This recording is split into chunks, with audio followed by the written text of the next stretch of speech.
My story, very normal people. Welcome back in our channel. Today we have a new guest in our show, Margaret O'Connor. So she is a writer and she has written a book, but she has a very special story about her life. Let's say welcome to her. Welcome, Margaret. Oh, thank you, Arthur. I'm glad to be here. So thank you for accepting our invitation and being here. So we have a lot to get from your story and from your book, I think.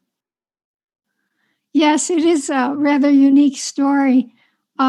Basically, I'm very glad that I have a second chance at life because I went 20 years living with an undiagnosed autoimmune disease. And all I knew at the time was something had literally taken over my body.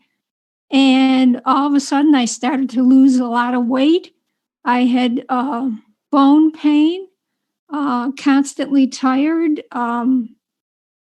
sick, digestive issues we won't get into. But I mean, basically, it was such a pronounced change, in your everyday life.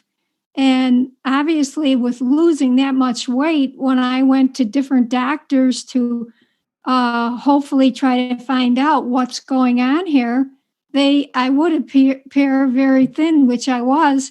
And so many of them were labeling me without any further testing as being anorexic. And basically, the help that I needed was not at their office, but was at a psychiatrist's office. So, over this period of time, I just kept going to doctors and doctors. And it wasn't until I was finally diagnosed that my doctor said I was a very lucky woman because within 6 months, I would be 6 feet down in my grave. And that was really, I mean, that's not something that you normally hear. But I remember I was in my kitchen sitting when the doctor called and he said, I think I know what you have, but I'm going to have to run one more test. But it was what he said after that, Arthur. He said, your whole food regimen is going to be completely changed and you will never, ever again be able to eat your regular cookies. Well, when I got off the phone, put the phone down, I went from first relief that, gee, they think they finally know what this is. But when he started talking about never, ever again eating my favorite cookies, It was hard, eh? it went from anxiety to literal fear. And this was in the wintertime. So I went down in our basement freezer and we had a gazillion boxes of the Girl Scout mint cookies. These are like little thin wafers of mint, but oh, they were delicious. So I grabbed about 8 boxes. Now you have to remember, I was diagnosed with celiac disease. And what happens is, for some reason, anyone with this disease, if you eat any food that has wheat in it, your body, for some reason, sees it like an invader, and it basically ends up attacking your intestinal walls. So there's these little wavy projections called villi, and they're there to take in like your nutrients, your vitamins, your calcium, protein. Well, they basically, when the wheat food comes in, it basically it's like sandpaper, and it shaves off those villi. So you're just constantly eating and eating, but you're getting like no value, no nutrients. So that was basically like a little snack for me, those 8 boxes. But anyway, it hit me with such panic. And then I went back in the kitchen and I sat down, when I'm obviously eating the cookies, and one of the cabinet doors was open. And I'm looking and I'm seeing Duncan Hines cake mix, Duncan Hines brownies, and whatever else was in there. And I really almost felt like a stranger in someone else's kitchen. because now those foods I wouldn't be allowed to eat. So, one of the things I want to say right from the start is anyone with this disease, we are certainly not looking um, to make this like, oh, look at me, I've got this, we want people to know what it is, what it does to our bodies. So many people think of it as or hear of it as a fad diet. And I think the big confusion is, what do you think of when you hear diet? You think of weight loss. Mm-hmm. Well, in the case of celiacs, it's to help keep our weight on. And the diet means eating no regular, what I considered everyday foods that have wheat, rye, or barley. So that would mean like at breakfast, your what you knew then is your regular breads, um, bagels, pancakes, waffles. At lunchtime, no crackers, cookies. All of the nicest things, eh? Those, yes. So you know what I mean. It's your Yeah. to give you an idea what's involved. But how can So, I put this? It's a loss. You don't think of most of the time when you think of loss. Unfortunately, you think of losing a loved one. mm, Uh, Maybe you have a divorce. Maybe you lose your job. But it's the loss of what you knew as everyday food. And you really have to accept that reality because otherwise you're in a state of denial. But if you don't really accept this, you're going to feel downright lousy. You're going to get agitated. You might get very angry. You don't want to be holding in feelings like this. And then people will say, well, what do you mean you should mm, accept the reality of the loss? That means that you have to decide you're the one. You can either stay in an awful state of blaming people or feeling awful or being hurtful towards people. You want to think of moving on in the past. And especially if it's a loss of, like, what you knew was everyday foods, that means that you move beyond what was in the past. Yes, that was the past, but we have to look now to the future. And thank God now in the year 2022, there has been such advances in the celiac food market as compared to what there was yeah. in 1986. There were breads that, unless you toasted them, say you wanted to make a regular sandwich, don't toast it, just put your butter on it and your mustard if you're having ham, whatever. Well, if you didn't toast that bread would literally like decompose. It would just fall apart. I mean, some of the product out there was really bad. Mm, And then what happened was the famous like tennis stars and movie stars got on this diet. And that's when it became known as a fad diet.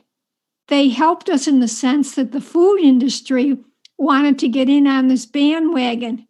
mm, Because if these big stars and actors, actresses are eating this food, well, then they know the regular public is going to start a foul, mm, and that's what they did. So, of course, they improved the quality. But again, if you don't have this disease, you really don't need to be on that food because actually that food, it doesn't have the same protein count mm. content. It's a lot of fat in there. It's a lot of like added additives, like to give it some sort of a better taste to it. But I'm just trying to, hopefully, if anyone wonders, well, what actually is this Is that? diet? Yeah. Uh, so, uh, meanwhile, you were having before you were diagnosed exactly, and you have to take a new diet, let's say. Uh, how were you feeling at that moment? I mean, at that time that you were suffering all this?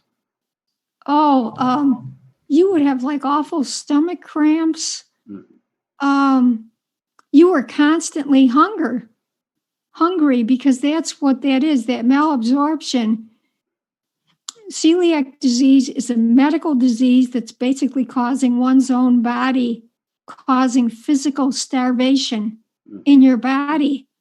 So, like, no matter what you would eat, I would have like two huge baked potatoes, two big pieces of chicken. I would have another like half plate of vegetables. I would have a huge salad. Mhm. That's even before dessert. And yet, within an hour and a half later, I was starving because there was no nutrient value. Mhm. Because once that hit the intestine, there were those little projections weren't there to absorb the nutrients. And who was the person that was close to you that you could share all this pain and all the things that you had? Who was next to you, by you, Um, to comfort you, let's say, in one sense? My twin sister, yes, she was wonderful. She unfortunately uh, had brain cancer, so she's not with me now. She's with me in spirit, Mm. definitely. She was the one that stand by you, right? But it was, how can I say it? It was so strange because when I was diagnosed, no one even heard the word celiac disease. This one doctor that's associated with celiac disease said even Microsoft, go way back in the 80s, didn't even recognize the word celiac. And the National Institute of Health, that's supposed to be an agency that's going to protect all of our health, Mm. they had no idea that this disease was even in the United States. They had come out with an 800-page report, and there wasn't even one word about celiac disease. The doctor that really changed everything for Americans here was a doctor from Italy, Mm. Dr. Alessio Fasano. And he would see about, say, 15 to 20 children every week in Italy that Mhm. had celiac disease. So when he came over here, first he was at Maryland, University of Maryland. Now he's at Mass General. Um, he was told that this was very rare Mhm. over here. So, okay, a few weeks went by, 6 months went by, but when a year went by, his radar went up and he wrote this paper, Where Are All the American Celiacs? So he was able to get samples from the American Red Cross. And lo and behold, there were all these people that he could see had celiac disease. But unfortunately, because of the privacy rules, he was not, able to contact anyone. Mhm. But he really started to do all this research. And he's the one that said, if you have celiac disease, you have to stay on a celiac diet. Mhm. Right now, they have no medications Mhm. per se for celiac disease. So, keeping away from many of those foods again that have wheat in them is basically, in a sense, the cure. And that's why it's so important if you go out to a restaurant that the waiter there, the manager, that everyone is trained because our biggest fear is cross contamination. Mhm. Okay, let me give you an example. Let's say you wanted a spaghetti dinner Okay. and you're thinking, okay, yes, we have gluten free. We have a gluten free pasta we can give you. Well, you want to know what's going on behind those kitchen doors. That huge pot that has that boiling water, is that a separate pot for your gluten free pasta? Or are they throwing that gluten free pasta in that same pot that just cooked up a regular wheaten gluten free pasta? What about the colander, Mhm. to get the water out of it? was that just used on a meal with regular wheat and pasta? What about the scoop that you used, to lift It's all everything of it, up? yeah. And then even the meat, um, is it breaded? Is your meat like in the meatball? Was that a breaded meatball? And that's why when you go out right away, it's like an alarm. Anything that's breaded fish, breaded meat. Um, Again, the oils, like say they're cooking something up. Well, is that same oil used when they go to make your meal?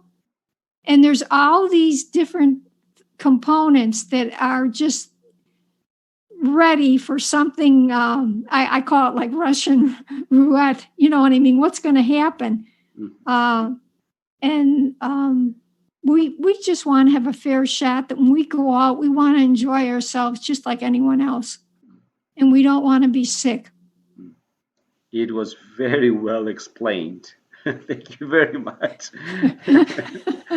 So I have a friend who had this problem with his daughter, and he went in the hospital, and they couldn't find it. They couldn't find it, and Oh, somebody says, just take her to France. In France, they just found it immediately. Just they heard about what she had the problem. Say, oh, we know what's that. Just bring her here, and so they oh, checked that's her. wonderful. Yeah, but let's say about 12 years ago, something like that. But it is now it's a little bit in Europe is more, as you said, also in Italy is it's known, but in US now lately, let's say. Eh, Definitely. And yeah, that Italian doctor I told you about, yeah, he said over in Italy, from the time someone like a child would come in with the symptoms to the time they're diagnosed was only 2 to 3 weeks. yeah, And yet he said in the United States it was about 10 years. yeah, It yeah. was like day and night. Mm. And yeah, that is, and he got the diet, and his daughter got better and better and better, and now he's better. Oh, Yeah. that's good. Now, let's go to the book that you have written. Okay. So tell us a little bit about your book. Okay, well, I've been basically talking about the physical side of celiac disease. Mhm, And I present that in the book, my book title, Journey of a Celiac Soul, A Second Chance at Life. mhm, I present the Wheaton aspect so you will understand this disease not only affected me personally, my physical body, but as well, it affected my religion, my spirituality. mhm, This same grain of wheat that affected my physical body had literally followed me into church and took up residence on the church altar in the form of the Wheaton communion host. mhm, Back in '86, there was only one host in the Catholic Church, the Wheaton host. mhm, Then, about 18 years later, they came out with a low gluten host. But there are individuals like myself, and I don't know, there was a group of all these ladies. I went 20 years, another one went 25, 30 years. I don't know if it's because more damage was done. Obviously, we went longer, but if we were so excited about this new host, and yet we all got sick. mhm, So what I'm trying to say is, for us, the issue isn't resolved because unless we can find a priest who allows us to put on the altar a gluten-free food, well, then we can't take the low gluten host. And then someone will say, well, what about the wine? Well, when the priest at the consecration, there's a term called commingling, and he breaks the host into little particles, pieces, mhm, and some of that goes into his chalice. Now, if he has extra wine still in his chalice before they go to distribute communion, if there are wine cups there, a lot of times, let's pretend this is the chalice, he'll take whatever is the wine remaining from his chalice and pour it into maybe one cup, maybe another cup.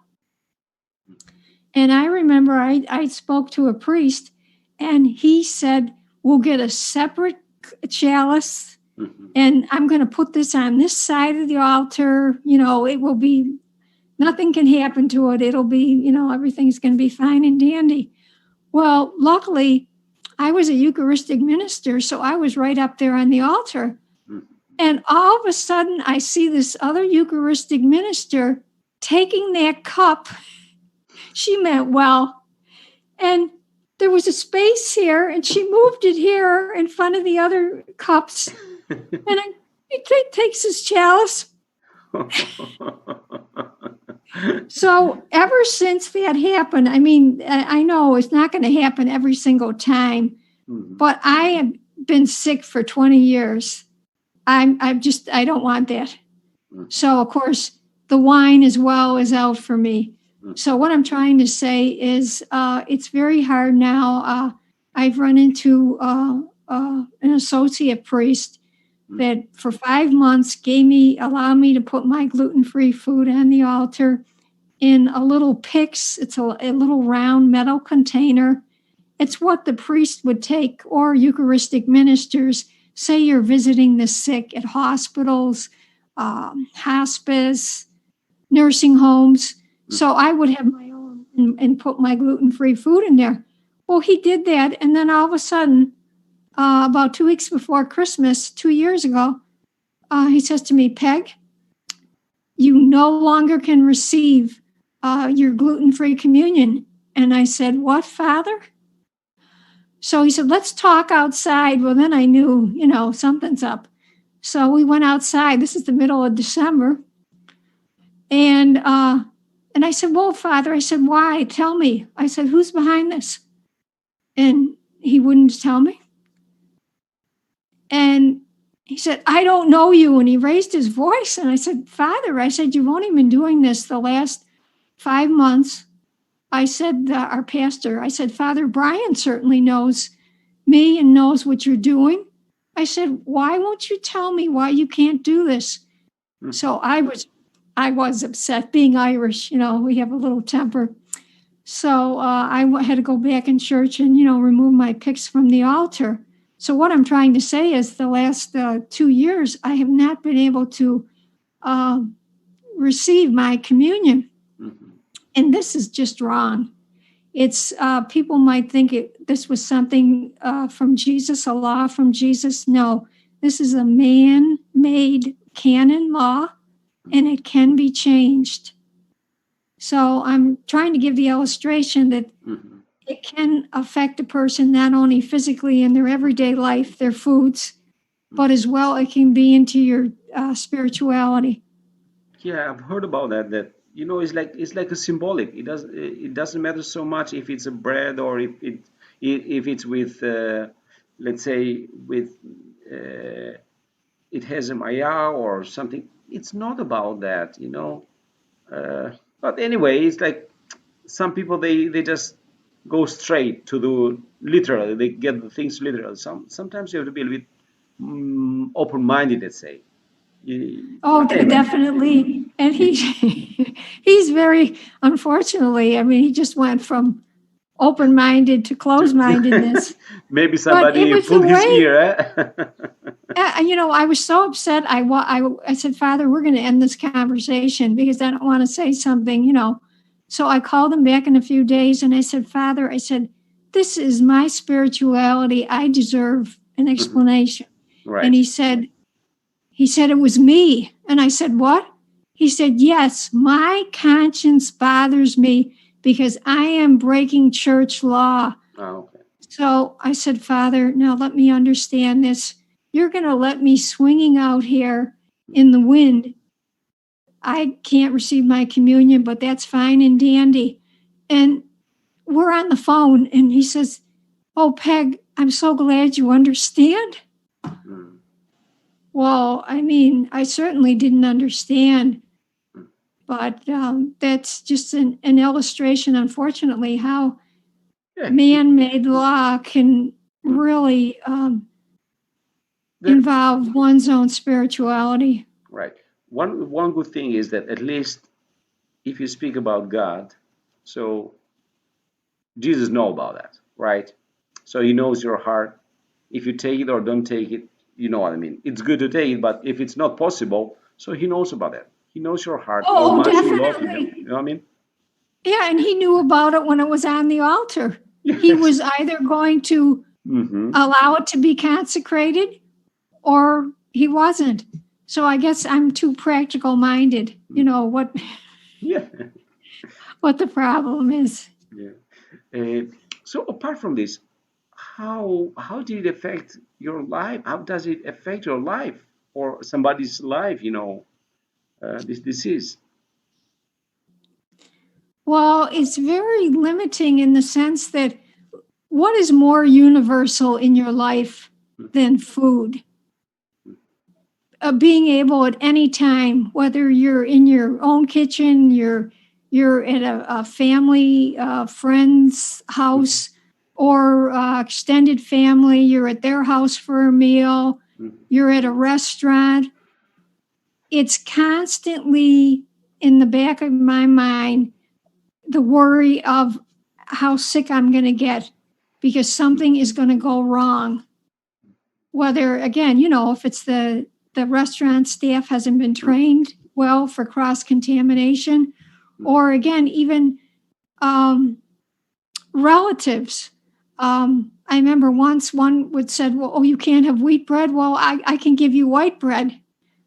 Well, I mean that's wheat and flour, whether it's white bread, or uh, or brown. rye bread. But there's just examples how, and then as well, even at a funeral breakfast, I really had to question the staff there.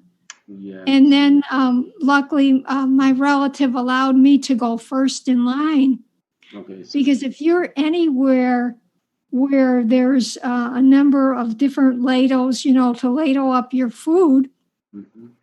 well, I come along and I knew exactly what was gluten free. So then there was no problem. Okay. But let's say I wasn't at the beginning of that line and someone took like a ladle to lift up a specific food that was gluten free, and yet they returned it or they lifted up maybe something what I had, but then they wanted to get something else which wasn't gluten free, and then yet put that ladle back. So anywhere where that ladle is going to touch anything that's gluten, Mm. then it's cross contamination. And Okay. then it's people that don't. Another reason I wrote the book was Mhm. so that people that have this disease can give it to their Mhm. family members to really um, understand And what this yeah. is all about. Because I mean, when you think of it, it's so foreign. Mm.